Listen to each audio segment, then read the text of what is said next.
रायगड, महाराष्ट्रासह देश विदेशातील ताज्या बातम्या पाहण्यासाठी मॅक्स इंडिया लाईव्ह चॅनलला सबस्क्राईब करा आणि बेल आयकॉन दाबायला विसरू नका.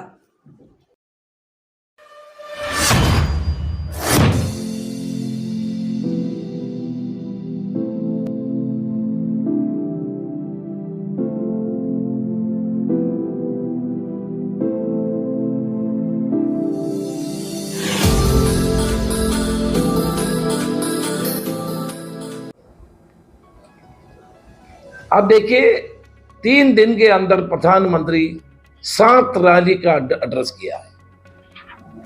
देश की प्रधानमंत्री अभी वेस्टर्न महाराष्ट्र में 3 दिन के अंदर 7 रैली एड्रेस किया है. इसका अर्थ क्या है? इसका अर्थ नरेंद्र मोदी पूरी तरह हार मान लिया है. नरेंद्र मोदी पैनिक में है. वो उनको मालूम है कि महाराष्ट्र में महा विकास आघाड़ी बहुत आगे है. देश में उनके खिलाफ जो वातावरण बन रहे हैं वो वातावरण महाराष्ट्र में भी है. एंड वो सारे कैंडिडेट को बताते हैं. कोल्हापुर की कैंडिडेट मल्लिक के बारे में, मल्लिक को वोट दे दो, मोदी को वोट देना, है ना, यही बताते हैं. तो वो पैनिक में है. प्रधानमंत्री पैनिक में है, वो भय में है. इसलिए उन्होंने 3 दिन में 7 रैली एड्रेस कर रहे हैं. लोग आजकल आप लोग जानते हैं कि कांग्रेस पार्टी 25 साल के बाद अपने सिंबल पे लोग कोल्हापुर लड़ रहे हैं. बहुत अच्छा वातावरण है. साहू महाराज की जीतने का संभावना बहुत अधिक है. 100% वो जीत रहे हैं. इसलिए मोदी जी इधर आ गए. उन्होंने जो आपके सामने जो बात रखे हैं, लोग बिल्कुल उसमें विश्वास नहीं करेंगे. अब की बार 400 पार की मुद्दा इसलिए उठा रहे हैं कि कॉन्स्टिट्यूशन को बदलने की. हमारे कॉन्स्टिट्यूशन को हम सब लोग मानते हैं. डॉक्टर बाबा साहब आंबेडकर ने जो कॉन्स्टिट्यूशन बनाया है उसको आदर करते हैं. बीजेपी इस कॉन्स्टिट्यूशन को खत्म करना चाहते हैं. इस कॉन्स्टिट्यूशन की महान परंपराओं को खत्म करना चाहते हैं. रिजर्वेशन को खत्म करना चाहते हैं.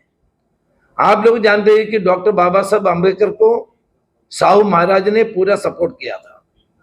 उन्होंने एंटी पार्टी और breaking the constitution means breaking the ethos and culture of Sahu Maharaj and doctor Baba Saheb Ambedkar. हमारे प्रधानमंत्री सांप्रदायिकता फैलाने की कोशिश कर रहे हैं. सो उनको मालूम है कि 10 साल की उनका जो सरकार है, वो सरकार के जो नीति हैं, जो उपलब्धि हैं, वो कुछ भी लोगों को सामने पेश करने के लिए नहीं है. और फर्स्ट फेज और सेकंड फेज में इंडिया अलायंस आगे है. इंडिया अलायंस की सरकार बनने जा रहे हैं. इसलिए उन्होंने अपने भाषण में लोगों को विभाजित करने का कोशिश चालू है. देखिए, आप लोग जानते हैं अभी अनएम्प्लॉयमेंट सबसे ज्यादा बढ़ते जा रहे हैं. इन्फ्लेशन बढ़ते जा रहे हैं. प्राइस राइज बढ़ते जा रहे हैं. प्राइस राइज होते रहे हैं. लोगों की भविष्य के बारे में उनको चिंता है. आप देखिए, फार्मर्स के बाद फार्मर्स हर तरह से पीड़ित हैं, शोषित हैं, और उनके बारे में कोई सरकार नहीं सोचते. उनका सीड्स का दाम बढ़ गया, एग्रीकल्चर ऑपरेशन का खर्चा बढ़ गया, और मशीनरी का खर्चा बढ़ गया. इसलिए हर तरह से फार्मर्स को कोई तरह की फायदा, सहायता केंद्रीय सरकार और प्रदेश सरकार के द्वारा नहीं मिल रहे. जीएसटी के वजह से हमारा ट्रेडर बहुत दुखी है. कोल्हापुर स्मॉल स्केल इंडस्ट्री के हब है. कोल्हापुर ट्रेडर्स के हब है. आप सोचिए, जो गलत तरीके से जीएसटी लागू किया है, देश भर की ट्रेडर और स्मॉल स्केल इंडस्ट्रीज उसके वजह से बड़ा प्रश्नों को सामना करना पड़ते हैं, मुसीबतों को सामना करना पड़ता है।